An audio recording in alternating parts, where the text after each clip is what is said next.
resort for our mothers and youth, particularly in rural areas and slums.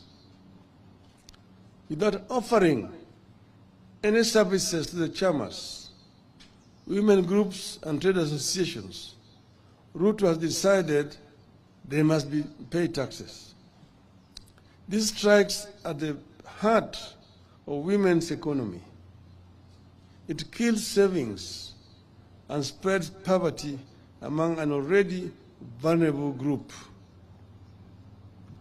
At a time, the National Hospital Insurance Fund and the National Social Security Fund are failing. Ruto is telling Kenyans to forego 3% of their salaries and deposit it into some fantasy called housing levy. Nobody knows where it is housed. The government cannot agree whether it is a tax or an investment.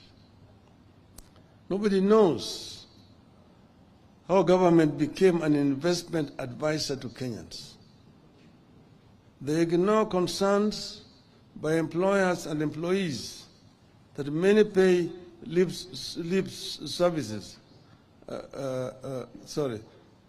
that many pay slips are already overwhelmed by deductions, loans, and lack of pay rise.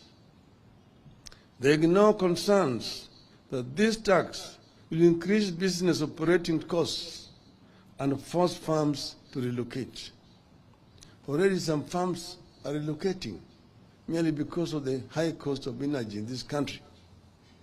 It is cheaper to manufacture in Egypt and export back to Kenya. Look at the arrogance with which they want to raise turnover tax for businesses from the current 1% to 3%. They are targeting small businesses by reducing turnover of taxable businesses from Kenya shillings 1 million to 500,000. With this, any small business that sells goods and services worth 1,370 daily will pay a turnover tax of 15,000 per year, regardless of whether the business makes a profit or not.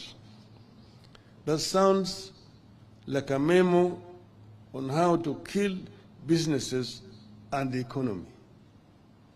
Nobody now knows where the bottom-up economy went. The mama mboga, the boda boda, the juakali, the hustlers.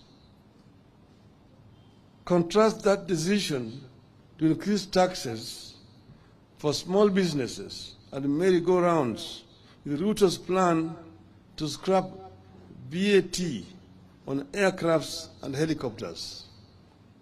A benefit that should be extended to small businesses is being extended to the rich who trade aircrafts. This is not bottom-up, this is top-bottom. Ruto promised to respect every job and its contribution to the economy. This does not look like respect for every job. The bill exposes a clear disconnect between Ruto's fantasy and the experiences of ordinary people. Hard-working people, like youth seeking to make a living as content creators and social media influencers for fun, fame, and money, are being slapped with a punitive 15% withholding tax. Ruto wants to impose a 316% tax hike on beauty products such as wigs, false beards, eyelashes, human hair, and artificial nails, among others. The beauty industry is a major employer, particularly of our women and girls who have been unable to find work elsewhere. Millions of young men and women eke a living out of saloons, spas, and barber shops. Those businesses face closure. Others will have to sack employees. Ruto and Kenya Kwanza are behaving as if cost of living is no longer a crisis in this country. Despite existing high prices, Ruto wants to impose 16% VAT on maize flour, cassava flour, and wheat flour. It gets worse when we factor in the proposal to expose agricultural pest control products, transportation of sugarcane, raw materials for fertilizer manufacturing, and fertilizers to VAT. The net effect is that costs rise again. From his fantasy world, Ruto wants to double the VAT on fuel from 8% to 16%. Pump prices will increase by 9 shillings per litre of diesel and 10 shillings per litre of petrol. The cost of goods, bus fare, and production will immediately rise again. Healthcare has impoverished millions of Kenyans. But Ruto wants to expose pharmaceuticals and medicaments to taxation by removing them from the zero-rated to tax-exempt list, targeted at the price of lifelong medication like insulin and those for chronic illnesses like diabetes and hypertension. After raising the cost of fuel, they want to raise advance tax on motor vehicles. Advance tax on passenger vehicles will increase from the current Kenya shillings 2,400 to at least Kenya shillings 5,000, and from 3,000 to at least 5,000 for commercial vehicles. Trucks will now pay at least 60,000 shillings annually, up from 20,000 shillings. Obviously, the cost will be passed to the consumer, making matatu and taxi transportation more unaffordable. And woe unto you if that vehicle ends up in an accident. Ruto wants to treat insurance compensation as income and introduce a 16% VAT on it. Insurance compensation will no longer be seen as compensation of what was lost. My car had an accident. The insurance company sends an assessor, assesses the extent of damage, which most of the times is under assessment. I'm paid compensation to go and repair my car. I have to pay a tax on that compensation. This I don't know what kind of arithmetic it is. It is the same story with per diems, mileage and travel allowance of public officers. Per diem will now be treated as an income and attract a 30% income tax. I used to be a civil servant, and per diems are based on the costs of living in the country you are traveling to. That's why it differed from Tokyo, Oslo, New York, Accra, Cairo, and so on. And whatever you did not use, you are required to retire on return. Now it is an income that you must pay 30% on. You could go on, and it will be tax after tax. Looking at the proposals, one cannot help asking, what planet does Ruto live on? Does he understand what Kenyans are going through? Let me turn briefly to the question of how did we find ourselves here? The official lie is that Kenya Kwanza inherited a broke country.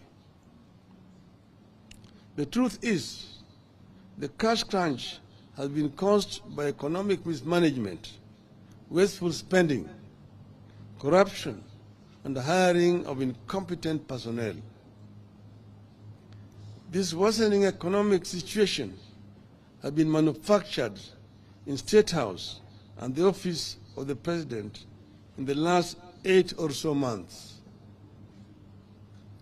Government's own data indicates that contrary to what Ruto promised and what he is saying, borrowing has gone up instead of coming down. But strangely, the cash crunch continues.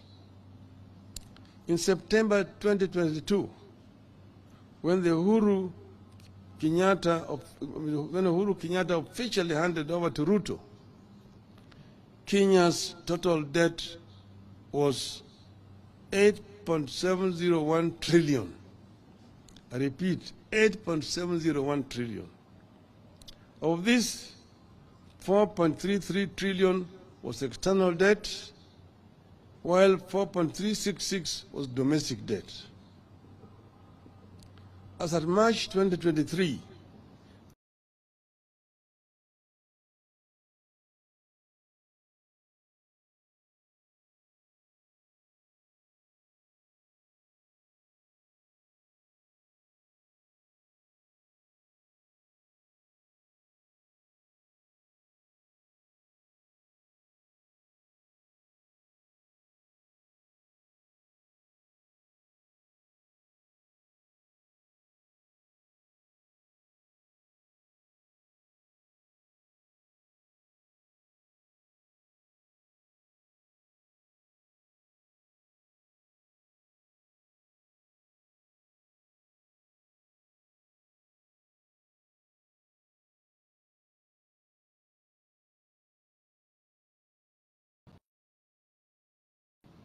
to 4.539 in March 2023.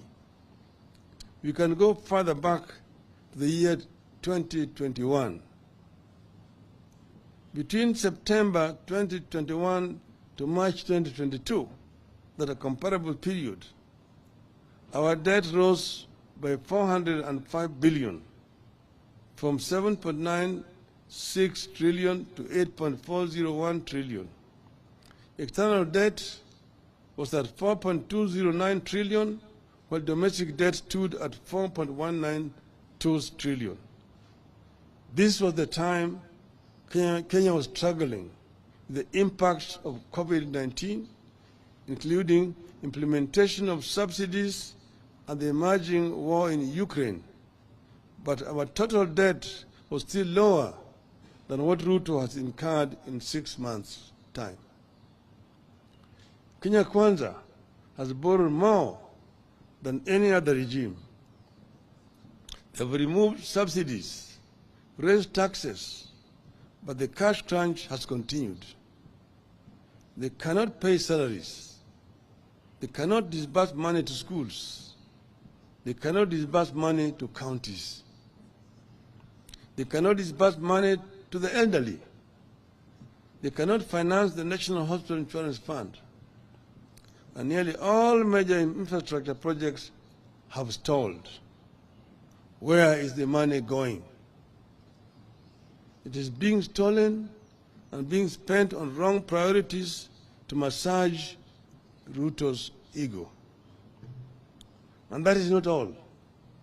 Quietly, Ruto is trying to change the country's debt ceiling from the current absolute number of Kenya shilling 10 trillion to a moving number of 55% of GDP. And right now they are trying to bring an amendment in Parliament that will remove the parliamentary authority to sanction increase of debt. The debt level is already 60% of the GDP.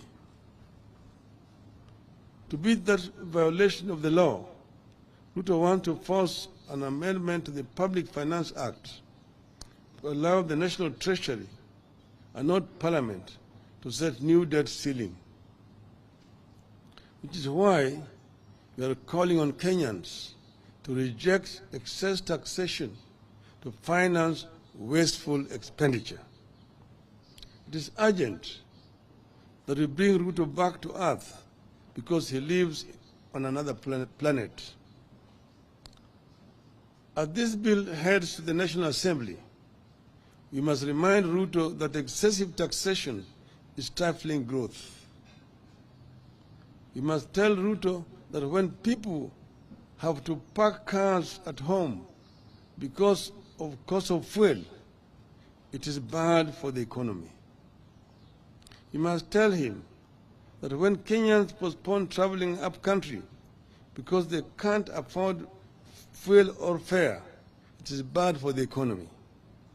You must tell him that when people choose to stay indoors because they want to spend less on expensive goods, it is bad for the economy.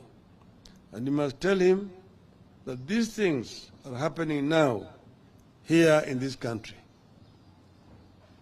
Rather than burden Kenyans, we want Ruto to undertake the following. 1, stop duplication of county roles and responsibilities. In the proposed bill, budget for health is growing by 35 billion shillings at the national level, yet health is a devolved function. 2, adopt a zero-based budgeting. Don't take the previous budget as the baseline. Every budget must start at ground zero, where everything has to be justified. 3, don't grow the size of the budget. Cut it down and live within your means. 4, instead of imposing new taxes, see the loopholes that lead to the loss of revenue. 5, stop non-essential government expenditures, including the appointment of the chief administrative secretaries. 6, reduce the size of government. 7, cut non-essential domestic and international travel. 8, freeze ministerial out-of-station allowances, ministerial house allowances, and domestic allowances for cabinet and principal secretaries. 9, stop corruption and theft of public funds.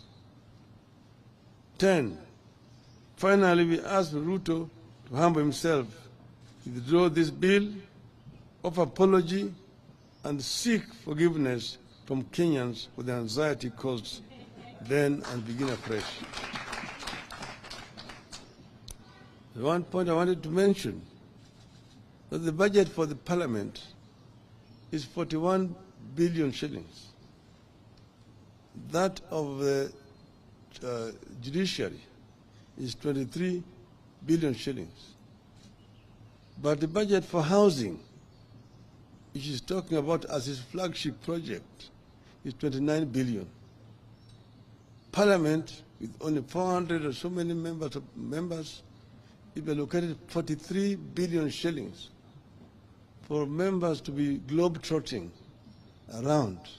Yet housing, which is saying is fundamental to his budget, is only allocating 29 billion shillings, less than what is given to members of parliament, almost equal to what is given to the judiciary. Is economics upside down.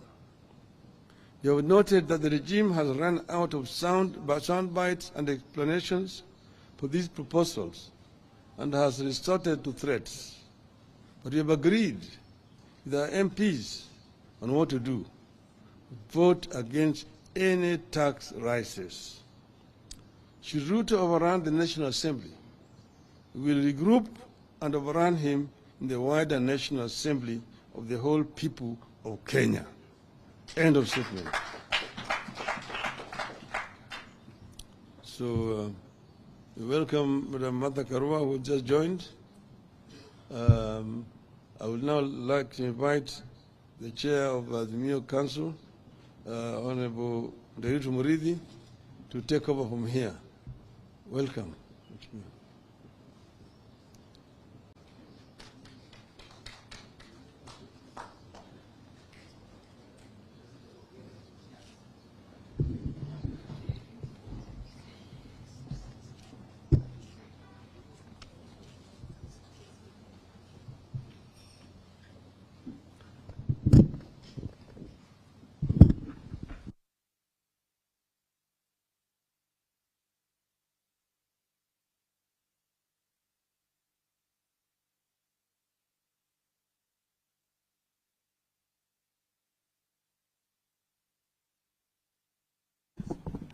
Yep. Thank you, Your Excellency.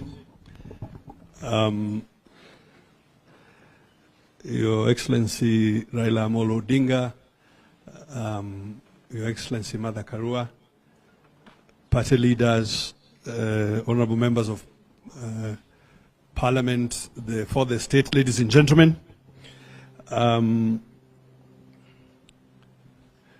I think we should have applauded the Honorable Odinga for a fantastic speech. Thank you. So my colleagues and I will simply point you to, if you will, specific clauses, because the Honorable Raila Odinga has already given to you the broad strokes and highlights of what is going on. So we'll just go into it, and we'll share the presentation with my colleagues, and at the very end there will be an opportunity for members of the Fourth Estate to ask questions. Now, well, look, I know some other commentators will say, how do you finance, development that you do have to tax?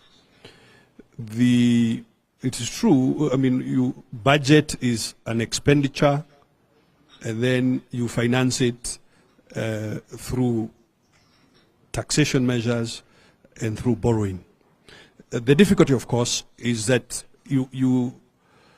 if you tax your economy beyond what is practical, then actually it collapses. If you borrow beyond what your means or what you should borrow, your economy similarly collapses. So we'll just take you clause by clause on what these taxation measures are, and explain briefly what the impact of each is. As you've all know, the bill is or looks at 5 broad areas: income tax, withholding tax, value-added tax, excise duties, and miscellaneous fees and levies. Now, it's important to remember that income tax is supposed to be a tax on income, and we'll come back to this point briefly. So let me start over with turnover tax. So clauses 9, clause 24B propose to increase turnover tax from 1 to 3%, and also bring down the threshold from which you start to pay. And the threshold comes down to 1,370 shillings.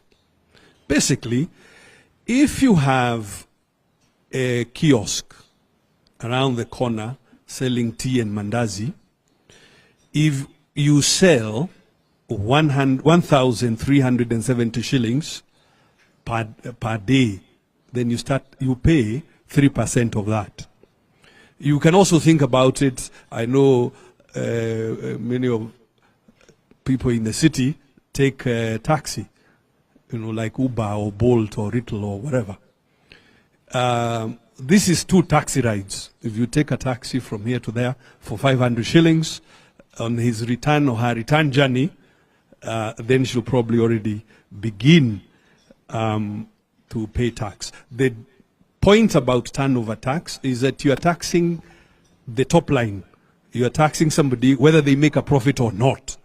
And really, we should be looking at taxing income, not overall revenue.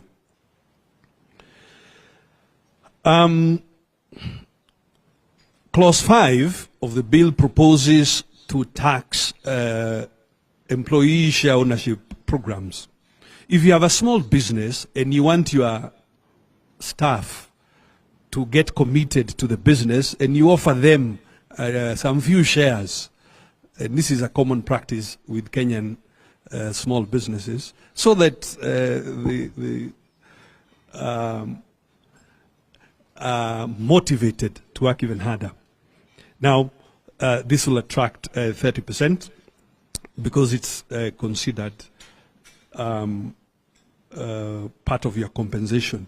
Remember, ladies and gentlemen, that dividends are already themselves taxed in addition to capital gains. So this will end up being a triple taxation. And you will see in the bill that the valuation, determining what is the value of these shares that this small business has provided to the employees, is up. The determination is up to the commissioner, which therefore leaves room for abuse. The bill also proposes to tax at clause 24 to increase the rate of tax from 30 to 35% for those who earn 500,000 or more, so-called high earners. In most jurisdictions in the world, corporation tax is either higher or at the same level as personal tax. So it's not in many places where you will find that the employee is taxed at a higher level than the organization that they work for. But this is what is proposed at clause 24, moving from 30 to 35%.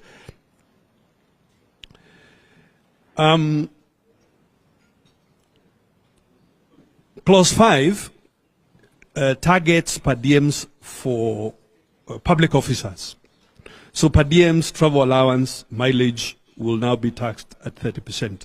Now, what we want to point out here, per diem is not an income. You pay or you provide it to an employee so that they might go to Mombasa or to Kisumu or Nyandarua or Machakos for work. So you cannot treat it as though it's an income and then tax it. We are quite certain this is going to affect motivation and morale and disadvantages public sector workers a great deal.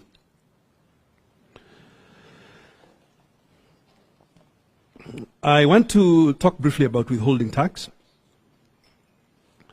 Now, the current level of withholding tax for professionals, if you are an architect, an engineer, a consultant in economics and so on, is 5%.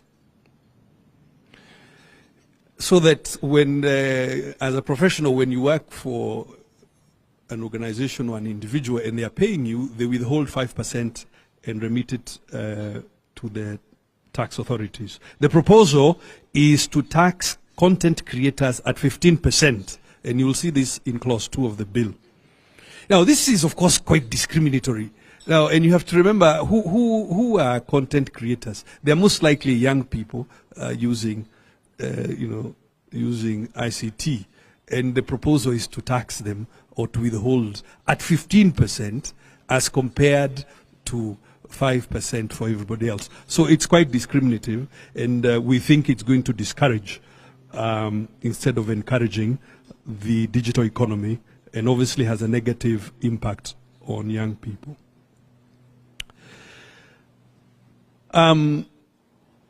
Clause 10 and Clause 24 propose to tax digital assets. Digital assets, cryptocurrency or non-fungible tokens. But let's talk about cryptocurrency like bitcoins. And the way you can think about it is the same way you think about dollars or euros. You have businesses that are called forex bureaus that buy and trade currency. You don't tax them or for the volume that they have sold. Instead, you check whether they have made a profit and you tax the profit. What is being proposed at Clause 10 is to tax the bitcoins at 3%. So you are taxing the person whether they have made a loss or not, which we should not be doing.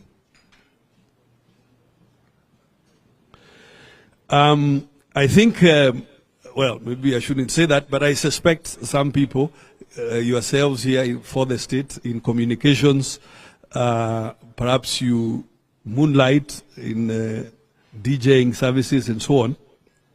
So you will not escape if this bill passes. Clause 24 proposes to tax promotional services at 5%. So, for instance, if you went to an event like this and you are, providing the service of being the master of ceremony, and then you're paid some little token, then that token is going to be charged at 5% withholding tax, and you will find this at Clause 24 of this bill.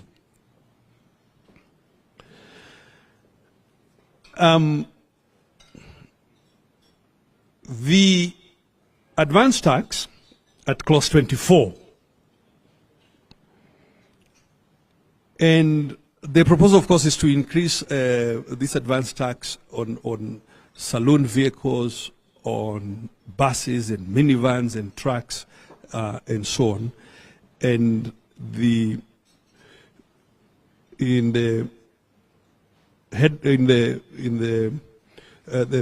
Prime Minister has walked you through this. The impact, of course, is what we are explaining.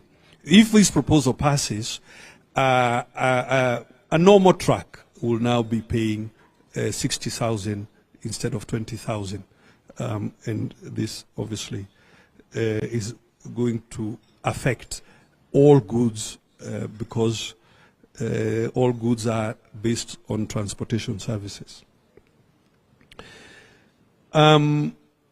Reflect on again the people who do who offer taxi rides on various ride-hailing services. Those vehicles that are then used for this purpose they will be now paying 5,000, which is about double what they are paying now. And I want to encourage my colleague, the Honorable Bandi, to come up and help me with the balance of this presentation. And as I said at the end of the presentation, we will welcome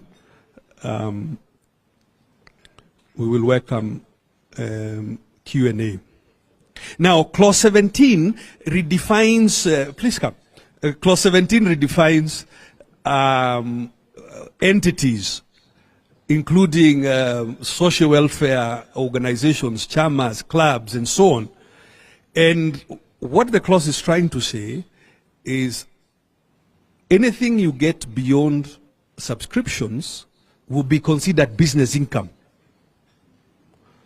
So now in your, and as the Prime Minister has explained, around the country, in every village, women, men, young people organize themselves in chamas and merry-go-rounds. And the effect of this clause is to consider whatever proceeds they receive as income. Anything above subscription, and therefore subject to taxation at the normal 30%, which is the rate of income tax. You can see that this is obviously going to discourage savings. amongst women, amongst youth groups, amongst anybody really who is in this circumstance. The last one, so that I invite Honorable Badi, is capital gains tax. Clause 26 proposes to introduce, in fact, not enhance, capital gains tax based on property if you put that property in a business. So when two partners get together and they start a business and you put your assets into that business, obviously the balance sheet of that business goes up. The value inside that business goes up. And the proposal at clause 26 is to tax it, to tax that incremental. I can see Professor Naituli is looking at me. Let me re-explain. What I'm saying, Professor, is like this. If Professor and Mheshimiwa Wajakoya decide to start a business and you each put an asset in that business, obviously the balance sheet of that new business goes up by the value of the assets you've put in there. The proposal is that if that value is more than 20%, it should be taxed, which I can see the Honorable Kioni is looking at me. These are not my proposals, Honorable Kioni.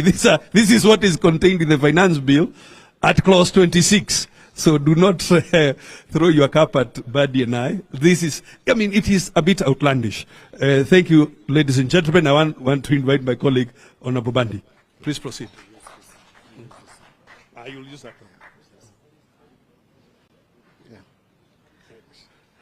one. Thank you very much, Your Excellencies. You know, at times, I know when people start engaging on issues, finances, sometimes we find it boring. I'll try to make it a little bit more interesting. What actually Honorable Nderitu was saying on capital gains tax is, if today, Honorable Kioni, together with your wife, you enter into a partnership and you're running your partnership and you decide that you want to give some of your assets, including your house or building, for that business, then of course the total balance sheet of the business will go up. And if that increase is more than 20%, the Ruto government is telling us that that must now be taxed. So that is a simple explanation of that. But I want to now focus more on VAT. You know, Kenyans have just been talking about one aspect or one particular amendment to the VAT Act, and that is the amendment that is touching on fuel and petroleum products, which is found under clause 28. Yes, the proposal is to increase that from the current 8% to 16%, something that we defeated a few months ago. And now, if that happens, obviously, then the cost of transportation in this country will be high, whether it is individual transportation or private transportation or transportation of produce, agricultural produce to the market. It will increase. That will definitely increase the cost of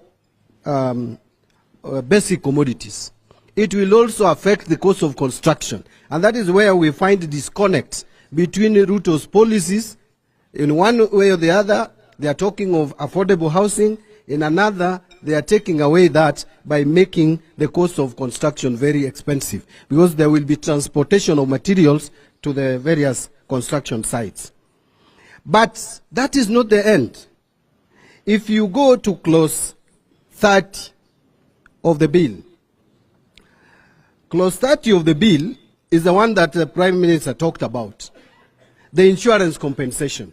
Yesterday, I watched my colleagues struggling to mislead Kenyans, the chair of the Finance Committee, trying to say that this one is only touching on those supplies where input VAT had been paid, and now there is an accident, maybe fire has burnt the business, and so you are being compensated, and so you could claim input tax twice. You know, interestingly, I want us to engage our minds to this. First, this MP was trying to think the law, but not what is in this bill. What he was saying is thinking the law. The truth is, for you to be refunded input tax in this country, you must have sold the commodity. So before it is sold, you cannot be refunded input tax. So something that is burnt has not been sold. And there is no insurance company which will compensate you at the selling price. They will compensate you at the cost at which you acquired the commodity. So what he was telling us was simply playing with our psychology. What is provided in this bill is that if you get compensation, that compensation will be taxed at 16%. That is the truth. And that no one can run away from that. I want to go straight to clause 33, which is proposing a number of amendments. And I will start, interestingly, ladies and gentlemen, Ruto has been telling Kenyans that why don't you praise me for the 20 items that have now exempted. But most of those items that he's talking about were actually zero rated. Presently they are zero rated. Now they are being moved from zero rating to exempt. And you are telling us we should clap for you. Unless these people have not really fully briefed President Ruto, I think he has not been properly briefed. For those who may not know, or those who don't understand the difference between exempt and zero rating, the simple explanation I would give you is that exempt commodities zero rated commodities are cheaper because you are allowed to claim input tax. In exempt, you cannot charge VAT, but any VAT that you paid on what went into adding value to that commodity is claimable. In exempt, it is not. I want to give a very simple example. The table in front of you. If that table is exempt from tax, VAT, what it means is if you are selling the table, you will not charge VAT. But any VAT that you paid on wood or timber that was used to make the table, nails, glue, all that is still subject to VAT. You will not claim that tax. But if it is zero rated, apart from charging zero tax when you are selling the table, you will be allowed to claim any tax that you paid for the nails, for the wood, for the glue, and anything that went into the manufacture of the table. Therefore, what I'm saying in a nutshell is a zero-rated commodity is cheaper than an exempt commodity. What Ruto is doing is transferring many of those items from zero rating to exempt. And you can find that under clause 33. You read it together with the original act. That is a problem that I find with the Kenya Kwanza leadership. They are reading the act without the bill without the act. So if they are told that pharmaceuticals, for example, are now exempt, they celebrate, they start clapping, not knowing that pharmaceutical products are currently zero rated. And I will mention now what some of those items. One is the maize flour, another is the cassava flour, wheat flour. And we are asking, what is the problem with Kenya Kwanza with unga? They just want to make unga expensive to this country. Are they discouraging us from eating ugali? Or they should tell us. If they don't want us to eat ugali, they should say so. The other item that was initially zero rated, now is going to be exempt, is under clause 33, pharmaceutical products, more particularly insulin. I think the Prime Minister talked about it. Now treating diabetes will be more expensive. Hypertension, and many of us, and the stress that we are going through as a nation, a higher percentage will go through hypertension than experienced previously. Now is the time to make treatment of hypertension should even be more cheaper. The agricultural sector, fertilizer, and I was in a studio this morning with the deputy leader of majority, and he was saying that agricultural products like fertilizer are going to be cheaper because the fertilizer and the fertilizer manufacturing raw materials will now be exempt. I was telling him, you are just showing your ignorance to the people of Kenya. Do you know presently it is zero rated? And now you are taking it to exempt. and you want to cheat Kenyans out there that you are making the cost of agricultural product, agricultural sector, the input for farming cheaper. You are subsidizing fertilizer, but you are making it more expensive. Construction of materials for tourism sector and recreational facilities are now going to be vatable. They are not presently. Eco-friendly cooking gas is now going to be vatable. Construction of specialized hospitals. In fact, I met a bishop as I was walking out of the studio. He was going to talk about cancer, and he asked me, what should I say? I said, you go and tell Kenyans that we are suffering as a nation. We can't treat cancer because we don't have specialized hospitals. If we get investors who are ready to invest in specialized hospitals to treat cancer and such ailments, presently the materials they use in construction of the hospital facilities would be zero rated. What Ruto is telling you, that must stop, because we don't need to again subsidize or support agricultural products. I want to proceed very quickly because I know time is not on our side. Honorable Nderito has talked about it. If you are doing all this, one would expect you, then you're taxing the poor like this, that you tax then everybody. But those who are able to afford helicopters, and we are not very many in this country, that one you help by reducing or removing them or exempting them from paying VAT. Let me go to excise duty. Mobile money transfer. We are aware and we know that most Kenyans, especially small traders, the most used mode of transacting is mobile money transfer. I am sure almost all of us here have sent money this morning. Why is Kenya Kwanza government increasing excise duty on mobile money transfer from 12% to 15%, but reducing bank transfer charges or excise duty on bank transfer? What is the rationale? Where is the priority? Who do we think about? Who do we consider? Is it the common person or the elite?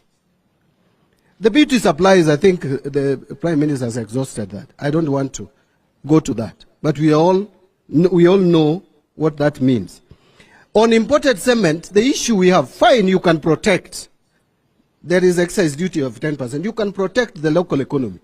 But there should be harmony in government policies.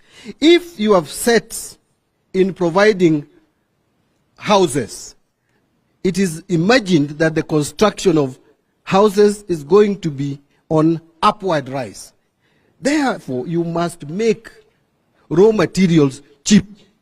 This is not the time to interfere with duty on cement, because you are going to make cost of construction more expensive. Why don't we start? Then we see our local demand. If the local demand is not so high that we don't need to import cement, then we can go ahead. This is not the end. This is not the last finance bill. Every year we will have finance bills until Jesus comes. This country will have, as long as it exists as a country, we will have finance bill. Let me quickly, I don't want to go to others. I think we have given you, unless there are more questions. I wanted just to talk about two more things. Something that Prime Minister has touched on. You know, as we were very busy, they call it noise. With this noise around finance bill, they have cheekily introduced another small bill here, an amendment to PFM Act.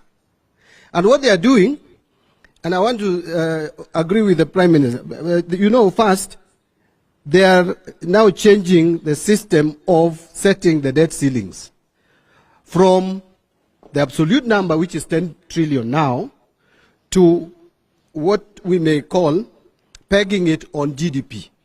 And they are saying 55% of GDP. That is the proposal. But they already know presently that already our debt stock is at 60% of GDP. And they know it will not make sense, because You are putting it at 55, it's already at 60. So they have come up with an amendment. And this is Public Finance Management Amendment Bill 2023. This is the amendment, and I want to read it. They say Section 50 of the Principal Act is amended by deleting the words "a limit" and substituting therefore the word "set threshold." So they are replacing limit with threshold. That I would leave to lawyers like His Excellency Kalonzo Musyoka to interpret the difference between limit and threshold. To me, probably it is the same. But then, the worst bit is by inciting the following proviso at the end of the sentence. That, and listen to that, provided that if at any time the Cabinet Secretary is unable to maintain the public debt threshold as required under this subsection, or the regulation made thereunder, the Cabinet Secretary shall submit a written report to Parliament explaining the cause of the breach on the threshold and provide a time bound for a remedial plan. How do you explain breach of law?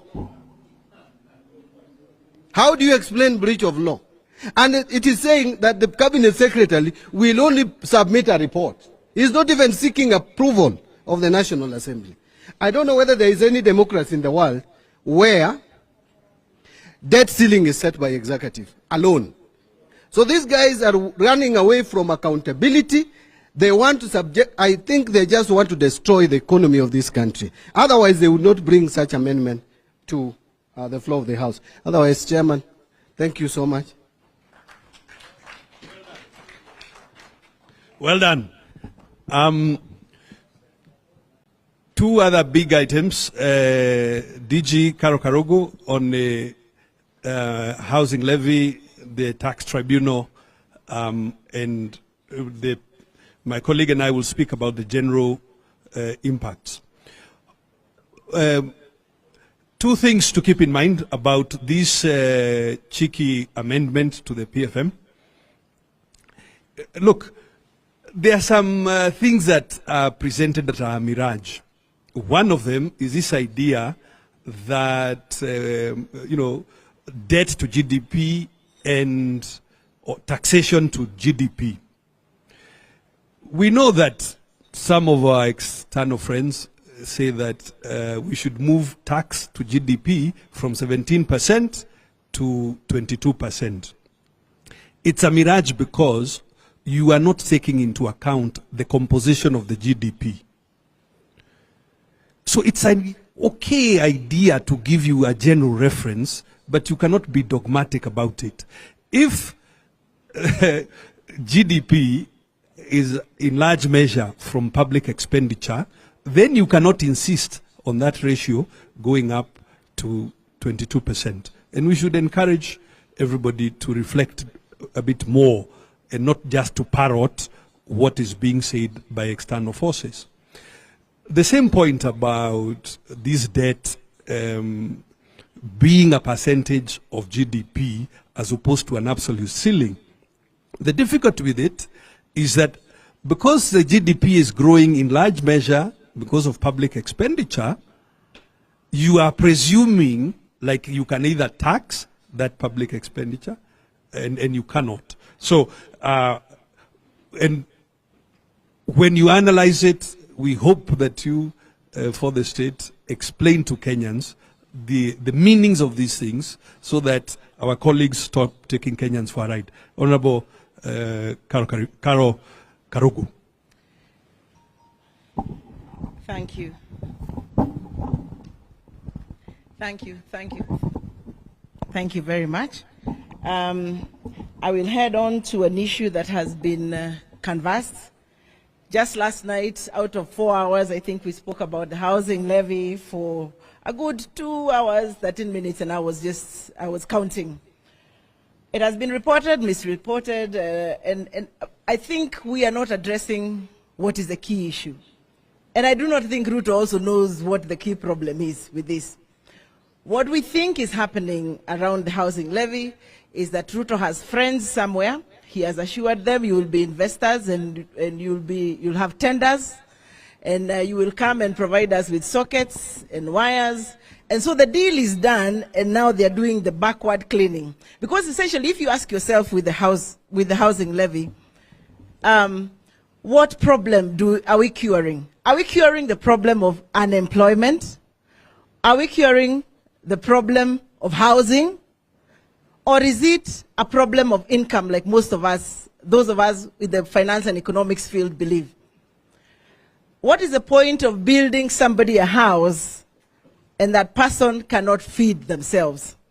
Even if, and we argue, even if these people are built for houses, they will live in the streets with sufurias in their heads like us in Jubilee and bakulis in their hands because they will not have food. So where are your priorities? That is what we want to ask Mr. Ruto. And we want to say, matters housing levy, I think I want to conclude it in this way. Kenyans have a serious trust deficit with the Kenya Kwanza government, with Ruto and Gachagua. They are saying, give us your money, we hold it for you for 7 years, we construct houses somewhere, we give to the poor, and then in 7 years, we'll give you back your money. And what Kenyans are asking is, can we trust you even with 100 shillings? So the question around 1%, 3%, I think those are exterior issues. The issue here is Kenyans are saying unequivocally that they cannot trust Ruto and his government with their savings for 7 years, whether or not the houses will be constructed. If we move on to the issue of clinker, Clause 72 is proposing a 10% levy on clinker. Now, those who know anything about the cement industry, clinker composes 60 to 70% of cement today. Most of it is imported. Why? Because it's only 2 or 3 of our cement factories who have grinders to grind a stone that is called pulhamite that then creates clinker. Now, the question here is how Ruto is proposing to cure the issue of cost of contraction is upside down. Because if you raise importation taxes on cement and on clinker, then what he is trying to tell us is that he's trying to give impetus to the local producers of cement so that they can produce cheaper cement. But the truth is, this is a very expensive country to produce anything, whether you're producing a sweet, that sweet called patco, or a bag of cement. Our cost of production, which is majorly anchored on our cost of energy, is unbelievable. We are the most uncompetitive country in East African region. If you are a manufacturer today, you better go off going to settle up in Rwanda and Tanzania than coming to Kenya. And the issue of energy is easy, and we want to say this to Ruto, and we can give him ideas if our captain allowed us, but we are not here to consult for government. We are not paid by Ruto to consult for him. But this, if you read our manifesto, we had brought up the issue of grid losses in this country. This country is losing 23% of its power on grid losses. Now, let me put that in perspective. 23%, so it's about 0.25% of the power that is produced in Kenya today is lost between production, reticulation, and the end-use customer. In the Azimio manifesto, we had proposed to bring the grid losses down from 23% to 10%. Let me put that further into perspective. Every 1% drop on grid losses is 1.2 billion Kenya shillings. Every 1% drop on grid losses is 1.2 billion shillings saved that can be transferred to the end user. So it doesn't matter how much you raise the cost of you raise the cost of imports. What the government should be doing is ensure that producing locally is competitive, that bag of cement can be produced locally at a cheaper price to match the global and the East African market prices. But this obnoxious government is doing the exact opposite. The same is happening to iron rods and steel bars and craft. Let me spend some time on craft. Craft is the paper that crafts unga. I want to I want to be like my colleague, Honorable Bandi. I do not know what Ruto has with Unga. Unga has been hit from left, right, and center.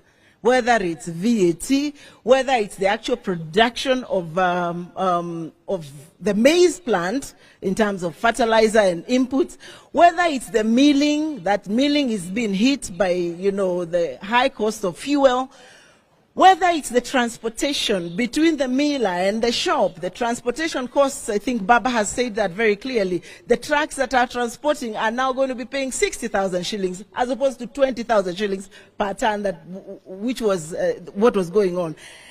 Now, Unga, the paper that wraps Unga usually is imported. This there's a proposal to impose a 10% duty on the wrapping paper. So who will bear this cost? It is you and I who are the consumers of Unga. Once again, we want to ask, what problem do you have with Unga, Mr. Ruto? Let's go to leather. The industry of leather in this country has shrunk over time. And this is because a lot of rawhide is smuggled out of this country. In fact, the experts are telling us we are losing 70% of our rawhide to China through some smuggling process out of this country. So what Ruto is proposing in clause 67, in clause 62, is that he will impose an export levy, on rawhide. So what will this then do is that it will increase, the impetus of people exporting, rawhide. So what does it then do to our tanneries? We have 9 tanneries. They are working, I'm told, at about 30%. We will be closing these tanneries, and everybody who works there will be asked to go home. Therefore, job losses. Clause 67 is proposing to increase the import declaration fee. I mean, that has been canvassed. I think it was also in Baba's speech, from 1.5 to 2.5%. My argument about importation is create a more efficient, effective internal structure so that goods are produced cheaply, and you expand your tax base so that you do not have to worry about what is coming in because you're already competitive enough. Let me move to the second last item, which is the tax appeal tribunal. Now, something very interesting here is happening. That today, if you have a tax issue, you have a tax case, you will pay KRA 20% of the disputed amount. So today, I am disputing 100 million shillings. I will pay KRA, before we start anything, before I file my case with High Court, I will pay KRA some 20 million shillings. Now, this 20 million will not be earning interest. It will be put in an account we call escrow. So an escrow account, that money will be sitting there waiting for you to decide whether you won or you lost the case. You all know how long it takes in this country to, and the lawyers, I can see Honorable Kalonzo Musyoka is here, Honorable Mother. Cases take an immensely long time. So this money will be sitting there waiting for the case to be concluded, and you will get back your 20 million shillings 5 years down the line, no interest. That is what Ruto is proposing. Now, once you remove, apart from the fact that it's very unfair, of course, that you have a tax dispute, and over and above that, you're being asked to cough more money, I think from our side, we're saying there is also an issue of evasion of justice. The Constitution is clear. I think the lawyers can guide me. It's Article 48 of the Constitution. And I think I have my Constitution here. If I could just read, because it's important for us to get this bit. It's about access of justice. The state shall ensure access to justice for all persons, and if any fee is required, it shall be reasonable and shall not impede access to justice. So I don't know how reasonable 20% is. If you ask me a reasonable fee, should be in the decimals, in 0.001, 0.002. That is a reasonable fee. But 20%, Mr. Ruto, by no means is not a reasonable fee, as is prescribed by our Constitution. Last but not least, we talk about the Tax Procedure Act, and this one is extremely interesting. Just like we see in the entire bill, we see Ruto safeguarding his friends. So if you are a friend, I think what he has realized is a lot of his friends have issues with taxes. Because in clause 51, he's proposing an amnesty on any interest, penalties, fees for anybody who has a tax dispute as at 31st of December 2022. Apart from the fact that this sets a very, very bad precedence, because then if I'm the president next time, I will just ask my buddies, how many of you have cases? I can offer you amnesty. So it sets a bad precedence. But we read mischief in this particular amnesty, and we know they're all in government, all of them who have issues with KRA, whose factories have been closed. So what he's telling his friends is that I will give you amnesty until 2024. Please go and sort out your issues. I will scrap your fees and your penalties. I thank you very much for the privilege of your attention. Those are my issues. Thank you.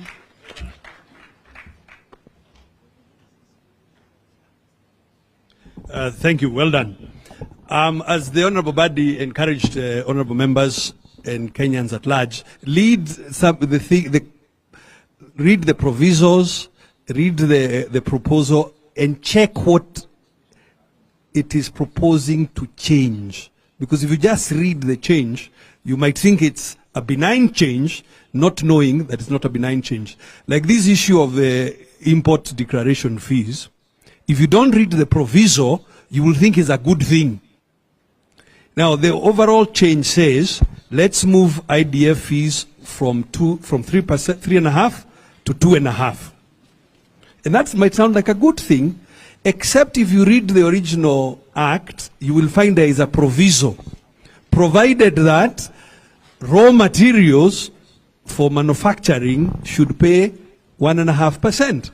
So if you remove the proviso, it means that everything, including the raw materials, goes from 1.5% to 2.5%, which then has the effect of making manufacturing more expensive. We would like to allow perhaps 3 questions of a technical nature, because the presentation is not fully finished. The principals will make interventions at a policy level. So if members of the Fourth Estate have, let's allow no more than 3 technical questions.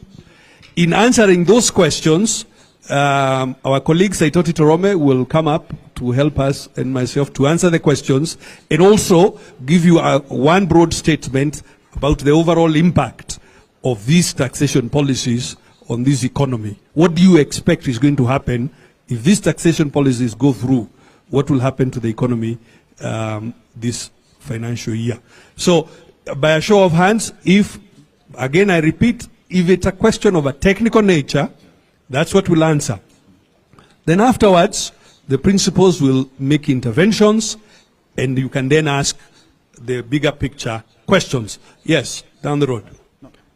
Yeah, Chairman, we are not going to take just from members of the press alone, even other participants. If you have a question, just raise your hand and you'll be able to ask. Any question? Of a technical nature. As we do so, Saitoti Torome, please come up to make one statement around the impact. Questions? Okay. Okay.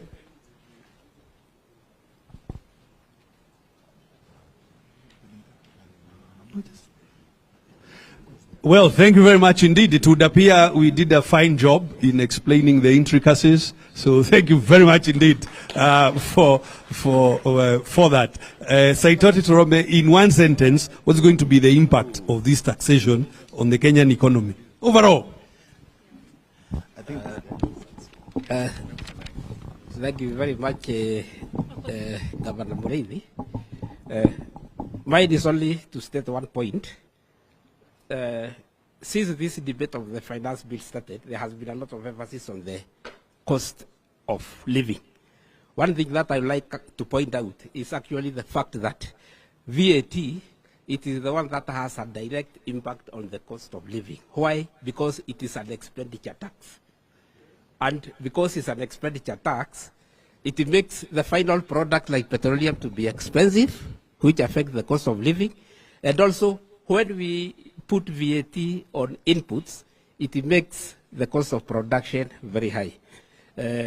Deputy Governor Karo has just said about how it will affect our economy.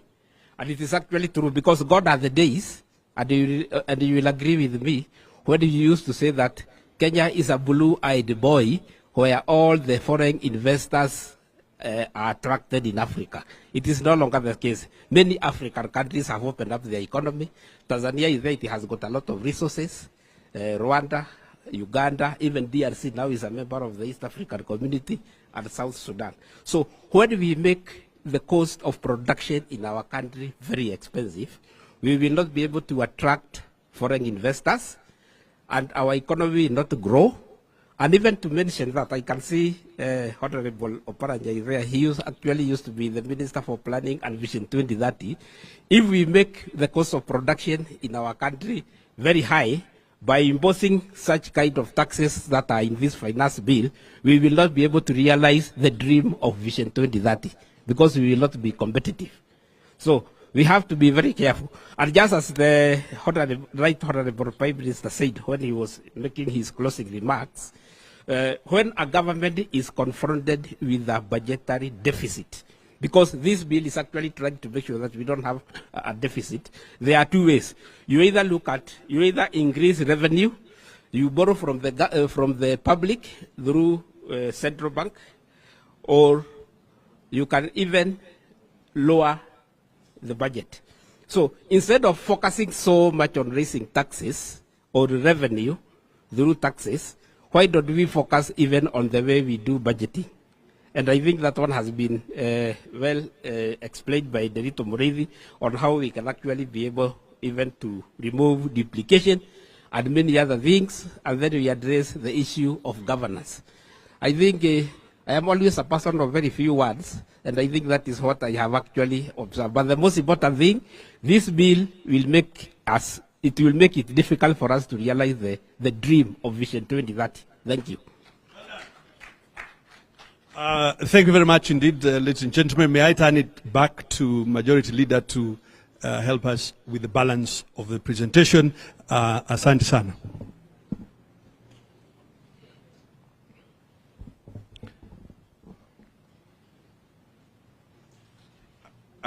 Can we give a final round of applause to our Economic Council for a wonderful job?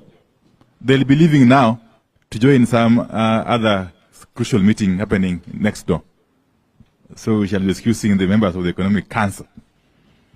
Yes. But in the meantime, please allow me to invite Her Excellency Martha Karua to come and forward and address us. Karibu sana, Mheshimiwa Martha Karua.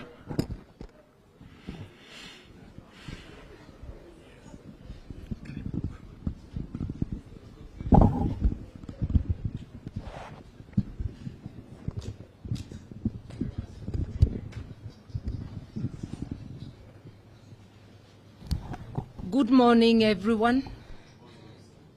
After my boss has spoken, has given such an eloquent address, there is very little for me to say.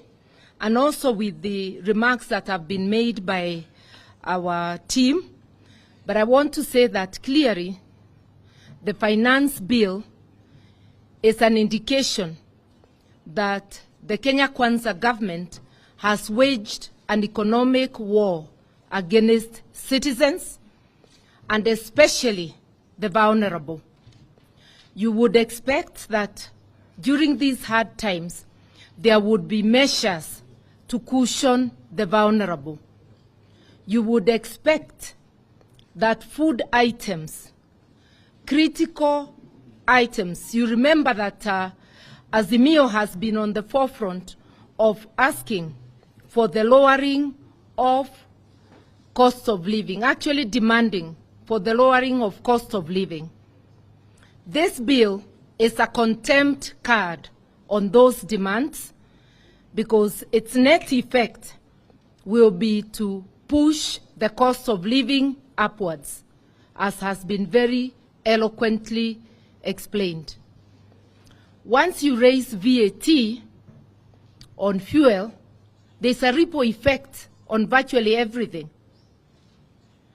When you tax exempt things that were zero rated, once again, the effect is pushing the prices up of essential items such as medicine, critical medicine. That, with the current status of NHIF, it means the average person will not have access to critical medicine. And in Kenya, we say families are just one sickness away from abject poverty.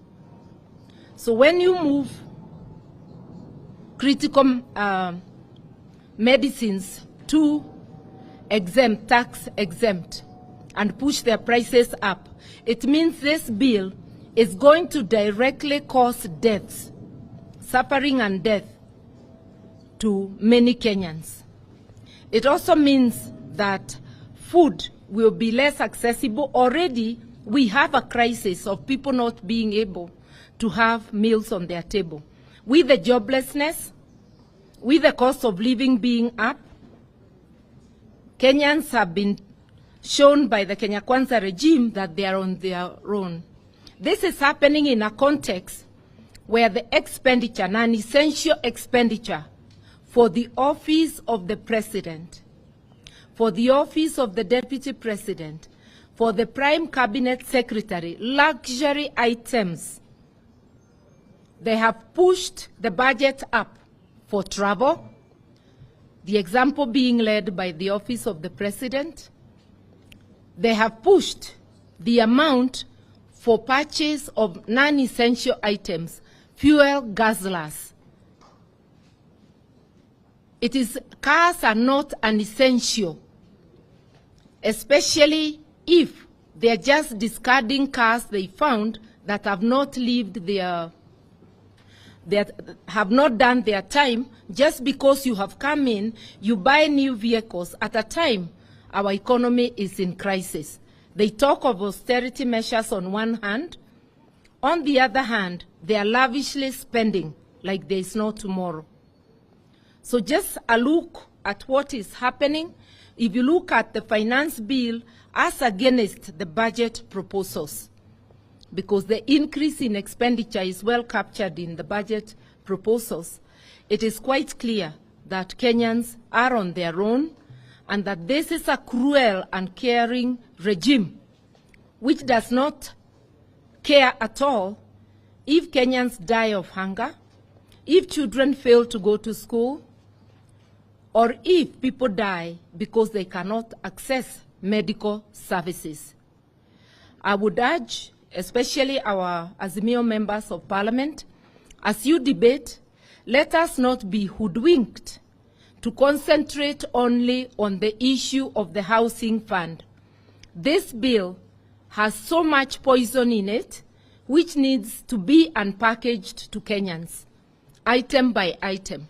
And here there can be division of labor, because no single person will have enough time, whether in the media or in parliament, to analyze all the sections of the bill, so that we unpackage this as easily as we can to Kenyans, so that the Mamamboga knows and the artisan that they are targets of punitive taxes. I'm using the word punitive. When you start charging turnover tax to people whose income is less than 2,000 shillings a day, because they are aiming at people who are earning 1,300 for taxation. That's a person selling mandazi or chapatis on the roadside. This These are very, very punitive measures, and this is something that should be resisted. And if the Kenya Kwanza government goes through with it like they have threatened, Kenyans must get ready to take action, remembering sovereignty is in their hands. And without much ado, I'll call upon my brother, His Excellency, Dr. Kalonzo Musyoka, even to offer greetings. Much has been said. You are not being asked for much, just greetings. Asante, you done it so well. I didn't want to add anything because our brother Raila put it so well, so eloquently. I think this has been actually a learning experience for a lot of us. And I want to thank our Economic Council team. Now, Kenyans know the difference between zero rating and exemption. And that is where the big lie is. And I think that has been unpacked, thanks to Honorable Badi and the colleagues. Last Sunday, I was in a church somewhere in the river, in Mulolongo. And I spoke about the skepticism at my level with people wanting to rush to court. Everybody is within their rights to rush to court, but we have also heard from our sister Caroline Karugu on the provisions of Article 48. My brother, who is also a very good friend, Wajakoya, will probably agree, and Mother, denying people access to justice as unconstitutional. So some people rushed and said Kalonzo is supporting the finance bill. My media team did a very good job of that disinformation. So you can see the level of panic. People are panicked because they are doing the wrong things. So, as I said, we are ready to go. Our teams are very well. A leader in Parliament is here, a leader in the National Assembly, and the leaders, of course, the matter is not going to the Senate, so it's all National Assembly. So, Wandai and the teams, I'm sure you are equal to the task. You want me to call some other friend? Yeah, I'll probably call my brother, Governor Eria, who has lived through this. But before you come, Eria, it appears to me, over and above all this, taxation, there's also the Kanjus. You know, the county governments are also doing their own taxation. So look at it. That's why I said you cannot develop an economy this way. And those who have been following even the debate on debt ceiling, for me, I find that completely unacceptable. The issue about debt ceiling had to get President Joe Biden leave the G20 or the G7 summit in Hiroshima, in Tokyo, to go back and make peace and argue and agree with the House Speaker of Congress, because America was at the verge of breaching even the debt ceiling thing. So this debt ceiling matter cannot be hidden. It must be brought to the fore so that Kenyans will know you cannot extend the debt ceiling without the full involvement discussion of Parliament. So hiding it under some funny clause that we just been told, I don't know who made that presentation, that the cabinet secretary responsible for finance can just go and lay on the table some information, and then the country then assumes that all is well. So I think in a nutshell, we are in a crisis, and we need to be able to accept that this is a crisis matter. And then, as my brother said, the conclusion was very clear. We give it to the public court. I don't know whether it's you, Kioni or Wanjakoya or Mwangi. Mwangi, you had stood. As I said, I had nothing useful to add. That's why I was muttering around. But I hope I've managed to clear some issues. Thank you. Thank you very much. I think from a broader sense, we need to look at this budget vis-a-vis the commitments which Kenya Kwanza gave to Kenyans, because that's why they were voted into office. Because even as we get into the figures, there are some broad commitments which Kenya Kwanza gave, and they are supposed to be delivered through the finance bill, essentially. To Central Kenya, for example, there was a commitment for guaranteed minimum prices for coffee, for tea, for milk, and for other farm produce.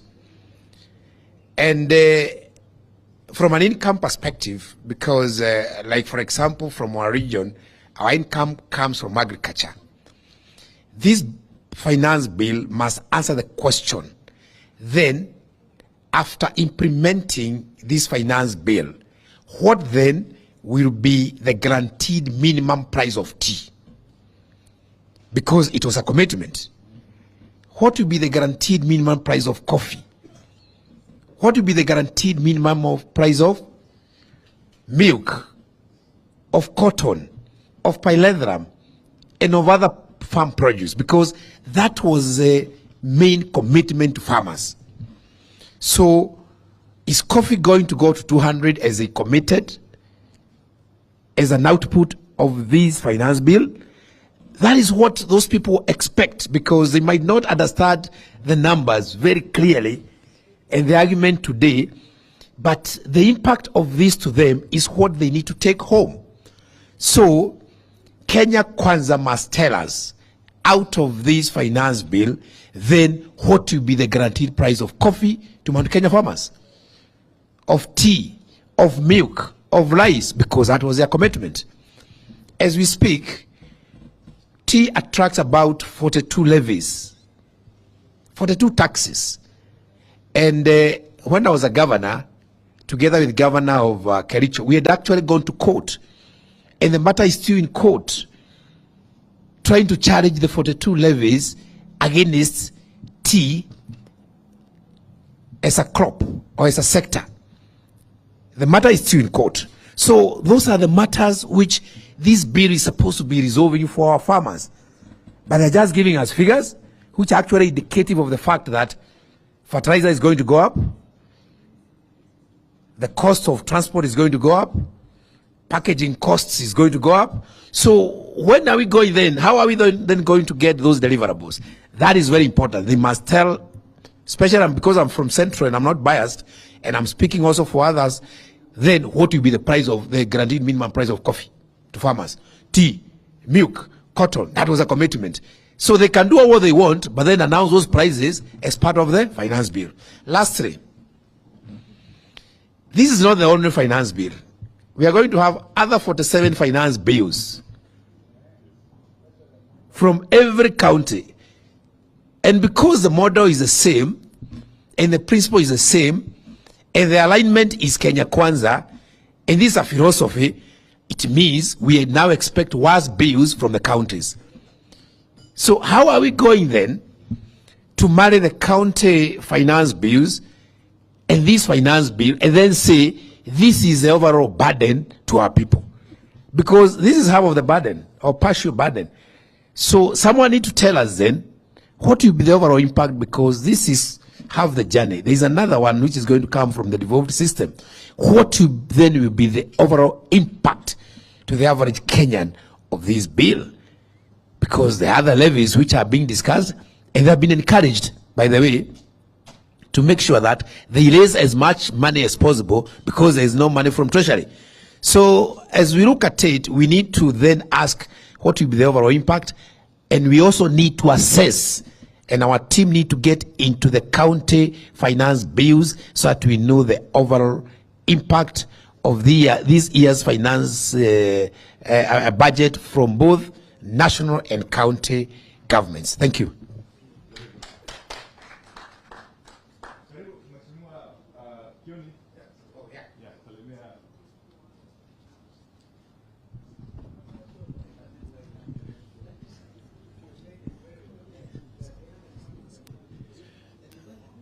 I think, to me, this is another this is a Shakahora budget.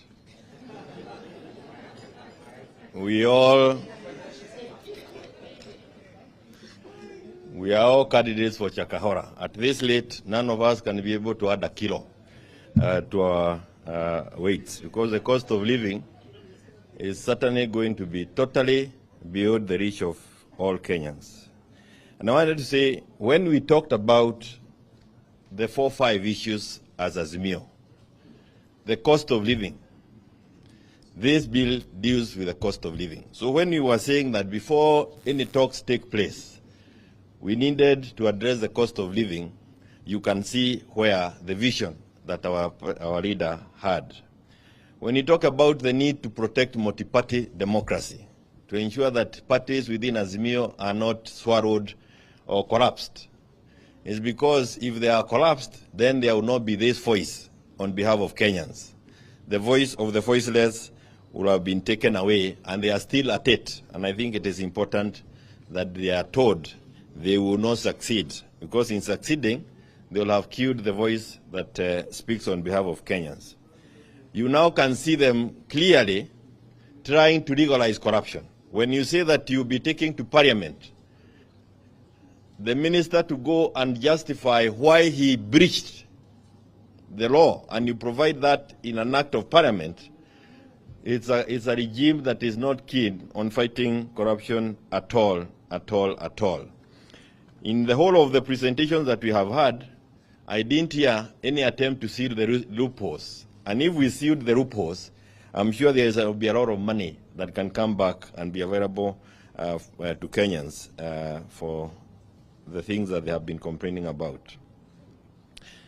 Our party leader, Azimio party leader, has again read us in talking about the need to look at the IBC. The whole process of arriving at leaders. The leaders we have in Parliament and those who went through the window into State House and other places are now producing this. So if our process of electing people is not checked, it will continue producing people who do not care about the welfare of Kenyans.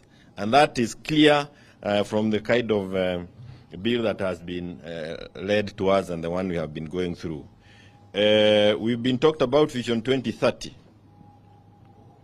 No, and let me also say, when you have in Parliament, Mheshimiwa Wadai, unfortunately, when you have in Parliament 90% or 80% of fellas there, and especially from some legions, were all leagued in, they have no business leading these bills. They will just continue leaguing your lives out of anything useful. And that's what they are doing. Vision 2030, a country, a people without vision. That's what the Bible says.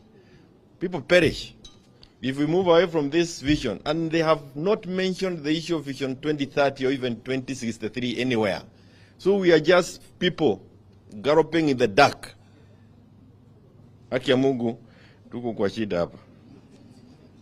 And again, as His Excellency has said, the universal health care through the widow, it just evaporated. A short while ago, you'd use your people back in the countryside who are happy with NHIF cards. Today, you produce it and you are chased out of the hospital.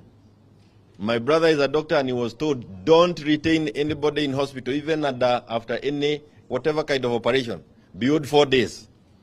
If you retain them beyond 4 days, wewe mwenye utalipa. So it's a question of whether you want to undertake these operations is crazy. But there is one more thing that I think we need to focus on. And this is what I would help us and the Senate. Our Kinara has said it many times, but maybe it has not been, the media has not picked it. The amount of money that is spent by Parliament moving from one country to the other, it's a lot of money. The speakers, for example, and especially in the Senate, they actually exchange suitcases at the airport. He has so many places to go, he has no time, to cover all the trips that have been earmarked for him in a year. If we cannot focus on this also, I think it's something, 41 billion shillings to Parliament compared to the judiciary at 20-something, 22, or something like that, and the housing at 29. There are areas where these characters can focus on and still achieve some of the things they think need to be achieved. Of course, not housing, without taxing the Kenyans. Taxing the merry-go-round, Mama Boga na wale mem. I don't know whether you understand. Mount Kenya is full of those merry-go-rounds. And merry-go-round, chamas, all those table banking. So you introduce table banking so that you can get a mrija kukunywa maziwa ya kina mama jikoni. So this is really taxing people while they are sitting at the fireplace. It's really not something that we need to sit loud and wait. But Baba, as I was coming from Nyandarua the other day, I bought some fruits. And a lady who was selling fruits to me said, "We nimekuona kwa Azimio. This pineapple, I am buying it for you, for Baba. Take it to Baba and tell Baba, you are our only hope. Ukirudi nyuma, wa Kenya watapata shida." Kwa hivyo, Kenyans are looking at what you are doing and the leadership that you are giving to us. Na jana usiku nikawaambiwa, wanagojea tu kuambiwa twende. Pali utasema watu waende, hapo ndio watu wataenda. Wame give up kwa hii watu ambao wako hapa. Asante sana. Thank you so much. Before I invite the last two speakers, let me introduce some of us who are in the room. We have the Honorable Peter Orero, who is our host MP, the MP for Kibra. Asante sana Mheshimiwa Orero. We have Mr. Yagwik Ramji, the Deputy Party Leader of Roots Party. Makofi kwake. We have Ambassador Elkana Odembo. I'm sure you all know him. Karibu sana Balozi. We have Sheikh Juma Ngao and his colleague. Very good, Mashe. Thank you very much. Of course, we have in the house our technical team. They have been joined now by Professor Adam Solo, Udurongwen, and the rest of the team. Let me invite Honorable Wajakoya to make yes. I'll be inviting, of course, Honorable Paranya to come in later. He's the chairman of the Azimio National Executive Committee. Thank you. Baba Raila Molo Odinga, Mheshimiwa Kalonzo Musyoka, Mheshimiwa Martha Karua, Mheshimiwa Governor wa Iria, Mheshimiwa Kioni, Mheshimiwa Paranya. I'll be very brief and I will not go to what has been said. I talk differently. When you go to a place, you don't repeat what others have said because they have made a point. Baba has made a point, the rest have made a point. I've looked into this budget. This budget is rotten. I'm not going to comment on it because it doesn't have things that matter. In Kenya today, with Gulalu Galana, which was 1 million acres of land, we had proposed as Roots Party before, we had proposed that we shall take 200,000 acres of land in Galana Gulalu and grow wheat for export. We'll not be having this issue of manuring, this issue of propositions of taxes up and taxes down. Bang does not need fertilizer. Bang does not need to be nurtured. It only grows for 4 months. But the reason why I'm talking of bank economics is the world has moved away from this miniature kind of budgetary system which are imposed by the World Bank, IMF, or Bretton Woods institutions. I, as a scholar of Bretton Woods institutions, that's law in economics, law and development, if you look at what Walter Rodney wrote, and I'm sure my friend Honorable Kalonzo is very much aware because he's a reader, Walter Rodney wrote of a phraseology that led to his death when he was a Guyanese living in Dar es Salaam at that particular time, of how Europe underdeveloped Africa. So we are talking of hegemony of development and undermining underdevelopment because they are looking at us and saying that Africans have no conscience. We have to develop them. If you look at Professor Yunus of Bangladesh, who is also a scholar renowned for women banking, cooperative women banking, a theme that has been taken over by Bangladesh, which is mixed with Islamic banking, that the World Bank has now borrowed that kind of paradigm, where banking is done from the locality of the women where they are found. And that's a story for another day. We will not be talking on this everyday budget, everyday sijui nani amefanya nini. Kama tungepanda bangi for export and for economic development, not for smoking, we will not be having this kind of discussions every day. I speak very harshly because I am one of you. And I am one of you I am also recognized wherever I've been in terms of intellectual scholarly work that we have contributed to Harvard, London School of Economics, whereby the whites use us to develop some conscience. Now look at these theories that we are talking about here. These are the kingdom theories. There are theories that are violating what we call kingdom theories, where they talk of the garbage can and the policies. Now here, what Ruto has done is that he has brought a policy to look for a solution. No, he has brought a solution to look for a policy.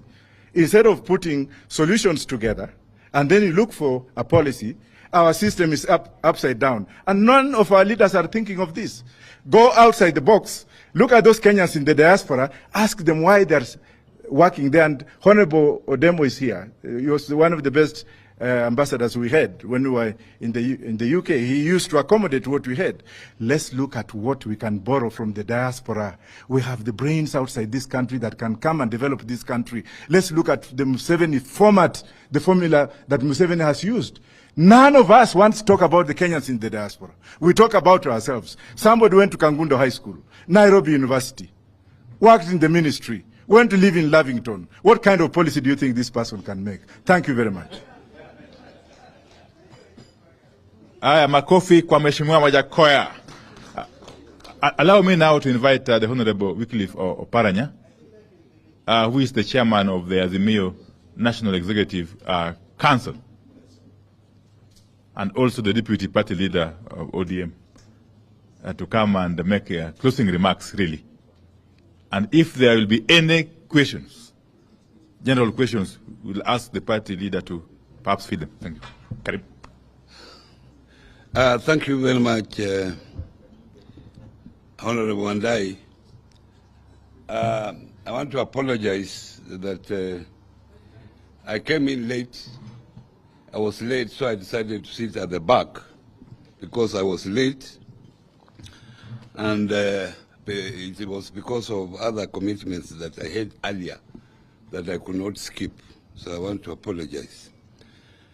Now, Wajakoya said that my brother, that we planned bangi for export. I don't know how we will protect people from picking it for smoking, what mechanism we shall have when we plant it so that it is not for smoking. But let me tell you that one of the principles of taxation is simplicity. Simplicity is a key principle of taxation. And simplicity in two ways. One, how you calculate it. It should be understood by the taxpayer that this is how tax will be calculated, and he can even calculate himself or herself and pay voluntarily because it's very simple. And the second one is how you collect it, because you have to look at the cost of collection versus the tax itself. Because if the collection is very expensive, more than even the tax itself, then that's not a good tax. So if you look at this taxation, they are lowering the threshold for turnover tax.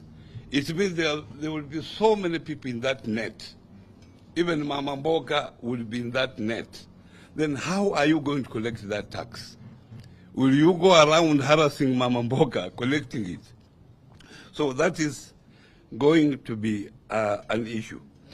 But ladies and gentlemen, remember, you are talking about Ruto, and I've said here even before, these are not Ruto's proposal. You know very well who put Ruto in power. These are the people who are telling him that if we have to keep you in power, to continue in power, this is what you should do. And we shall continue supporting you so long as you do what we tell you. That's all. I don't think even Ruto has read this taxation bill. I don't think. It is just being imposed on him. And as you go through it, remember that. Now, the finance, our economic committee was here. There is an issue that I picked up in the finance bill, that they are making a proposal to zero rate VAT on acquisition of going concern. Companies that already exist, that if you come and acquire that company, you will not pay VAT. Who are these people? You know, you acquire a company when you are rich. So if you are a rich man, you are coming to acquire Kenya pipeline. Why should I exempt you from VAT? Zero rate VAT that you are going to pay. It means, and you remember, it means already these people are now targeting these companies to acquire them cheaply. Because how do you attract even investors to come and acquire already the existing company? You attract investors to come and invest in new ventures and not going concern. Because going concern, they are already there. So note that. And I think that should also be picked up. Now, I have a friend of mine who is in Uganda. He's a Ugandan, but he has stayed here in Kenya for a long time. So he sent me a message this morning, and I want to read to you. He's saying, let him pass the finance bill as it is. What is wrong with you people? You have to let him make mistakes. That should be your strategy. If you help him to make good decisions, how will you remove him? You are supposed to make a little noise for record purposes that you oppose it, but don't make it too strong.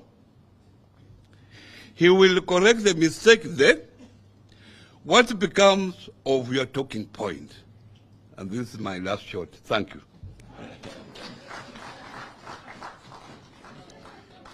Your Excellencies, allow me, before I invite Sheikh Juma Ngao to make the final prayer, to say this, because the media have been asking if at all we are going to come up with any amendments. The answer is that a lot has been said about this finance bill, and the public has overwhelmingly rejected it. And in our view, this bill is flawed beyond redemption. So we are going to reject it in total. We are not going to propose any amendment to it. As Azimio, we have said time and again that there is still time to withdraw this bill and bring it back in a form that is responsive to the plight of the people, in a form that is acceptable. But our plea has fallen on deaf ears so far. So if this bill finds its way to the floor of the House in its current form, we are not going to make any attempt to propose any amendments to it. We shall be moving to reject it in total. And in any case, there has been the argument that if the bill is rejected, what will happen? Nothing will happen. Life will continue. Because as we speak, there is a Finance Act 2022, which is in place. You reject this one, it will continue to work. And therefore, the notion that the matter of this Finance Bill 2023 is a matter of life and death is not true. It is simply a mere bill, which we have said is flawed, is not acceptable, is overburdening Kenyans who are already on their knees, and therefore the only logical thing to do is to withdraw it. And therefore, with those few remarks, let me invite the Sheikh Juma Ngao. Yes, as he comes, I've got an apology, of course, from the Honorable Wamalwa, Honorable Eugene Wamalwa, the leader of the DAP Kenya, who was elsewhere, though he's on his way, but he may come late. Thank you. Karibu Sheikh Juma Ngao.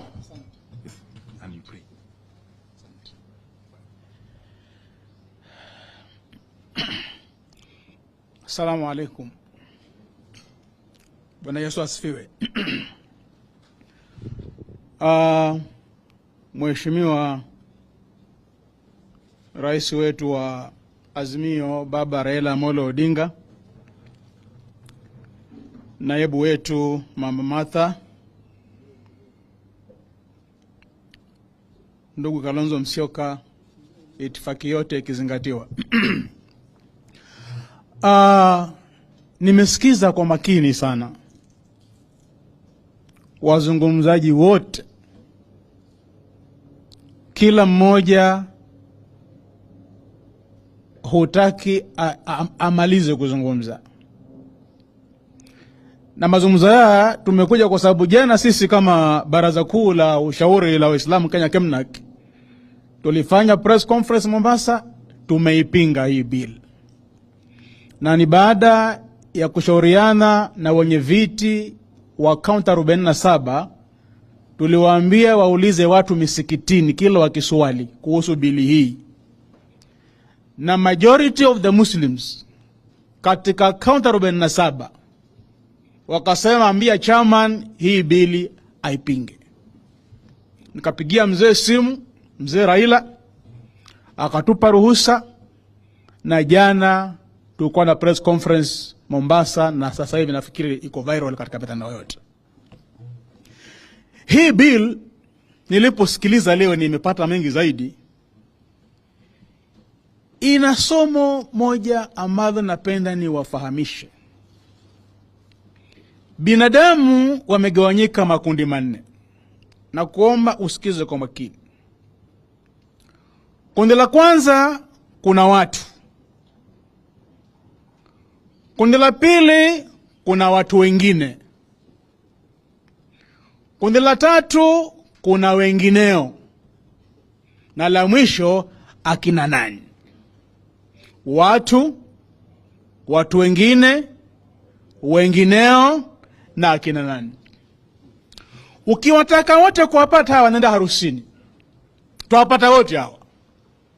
Watu ni wale wenye harusi, familia ya bibi na ya bwana, wale ndio watu. Utengeza kadi wale watu. Yule alikuwa watu wengine. Ukipua kadi wewe ni wale watu, wewe ni mtu mwingine. Kisha kimwalika bwana Kioni hapa, na mingo karibu na sina kadi, atasema shekhe nifuate mimi. Wewe huna kadi, I am your kadi. Wengineo wale. Alafu wakifarusini wale watu, watu wengine na wengineo hukaa kama hivi, high table, kila mtu na sinia lake. Biriani, kuku, kachumbari, mapochopocho, sambusa, zote kila mmoja sinia lake. Manake watu wengine na wengineo. Kisha nje ya geti huanza fujo kule. Huko kwa lumbana, kwa pigwa, mpaka askari ushindwe akarudi kwa mwenye harusi. Mzee kule hii kuna fujo sana. Mwenye harusi huenda paka pale. Kina nani? Yapo. Nyinyi kina nani? Nyinyi kina nani nyinyi? Nyinyi kina nani nyinyi hapa? Awajua mzee, sisi vijana wa mtaani hapa tunkuja, soga ndiye mbaya. Haya, kaeni sita. Kaeni sita. Watu 6 sinia moja. Haina nyama, haina kachumbari, haina sambusa, haina juice. Hivi ndivyo serikali hii imefanywa. Tumefanywa akina nani na Ruto, na bili hii ikipita tutakuwa akina nani zaidi. Sasa nikirudi katika theology, mimi si wakili. Utawala hauanzi sasa. Kuna watawala kwenye Qur'an na Bible wametajwa wa nguvu. King David alikuwa very powerful. Solomon alikuwa na nguvu nyingi sana, akitawala binadamu, majini, mashetani, wanyama, hata upepo. Akitaka ruka mahali, Suleiman anaweka mkeka, anaomba dua kwa Mwenyezi Mungu, anaruka, akifika anashuka. Alikuwa very powerful. Akaja Firauni. Asa Solomon na David hawakumwasi Mwenyezi Mungu, alitawala vizuri. Firauni akaja akakosa. Akatesa Mayahudi, akaoa watoto wachanga wa Kiyahudi, akafanya uchumi wa Misri mbaya kama huu. Mbingu zikachukua hatua. Lipelekewa Nabii Musa, akaonywa, hakusikia. Akapelekewa Haruni, akaonywa, hakusikia. Mbingu zikachukua hatua kwa utawala huo, akadidimizwa Red Sea. Yeye na jeshi lake. Sijui katiba yasemaje, rais akiwa hivi kama huyu hapa, katiba yasemaje? Mimi sio wakili, unajua. Ikiwa Mungu alipofsinywa na Firauni, anachinja watoto wa Kiyahudi, amepandisha tax, maisha ni magumu, ameonywa na Musa hasikii, Haruni akamwonya hakusikia, maisha ilipokuwa ngumu, mbingu zichukua hatua. Alidimizwa Red Sea na Mayahudi wakaokolewa, wakaenda Kanani. Katiba yasema nini ikiwa rais wa nchi anaharibu nchi kama hivi? Katiba yasema nini ikiwa rais wa nchi anafanya tuwe akina nani? Manake hii kipita, hutaweza lisha familia yako yote kila siku. Itabidi iwe sahani moja, watu 6 au watu 10. Yani tutakuwa akina nani kila family? Coast, Nairobi, Eastern, tutakuwa ni akina nani? Sahani moja, watu 10 washikeshike, hawakushiba. Kama mtu anafanya taifa linakuwa akina nani, hatui watu, si watu wengine, si wengineo, tunakuwa akina nani? Mtawala akifanya wananchi kuwa akina nani, katiba yasemaje? Ni homework. Mimi si wakili. Asalamu alaykum.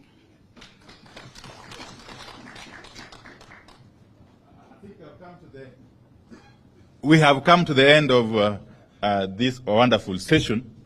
So unless there's some burning question, very burning question from the media, we shall be calling it a day. Yes? We are okay? No. They are okay, Phil. Asanteni sana. Mwenyezi Mungu awabariki. God bless.